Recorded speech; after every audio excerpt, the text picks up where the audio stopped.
নমস্কাৰ বন্ধু বান্ধৱীসকল, পুনৰ এটা নতুন ভিডিঅ'লৈ আপোনালোকক স্বাগতম জনাইছোঁ।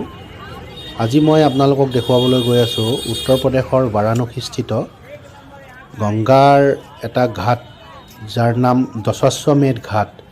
যিটো ঘাটৰ বিষয়ে উল্লেখ আছে যে অযোধ্যাৰ ৰজা দশৰথে যেতিয়া 10 বাৰ অশ্বমেধ যজ্ঞ পাতিছিলে, সেই অশ্বমেধ যজ্ঞৰ চিনস্বৰূপে এই ঘাটটো বনাইছিলে। সেইকাৰণে এই ঘাটটোৰ নাম দশাশ্বমেধ ঘাট। আৰু সেই ঘাটতেই সদায় সন্ধিয়া গংগা আৰতি অনুষ্ঠিত হয়। সেই গংগা আৰতিকে আজি আপোনালোকৰ আগত দেখুৱাবলৈ গৈ আছোঁ। গতিকে আপোনালোকে ভিডিঅ'টো যদি ভাল পায় তেনেহ'লে মোৰ চেনেলটো ছাবস্ক্ৰাইব কৰিব। ধন্যবাদ।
আমি গংগা নদীৰ পাৰত সন্ধিয়াৰ আৰতি চাই আছোঁ।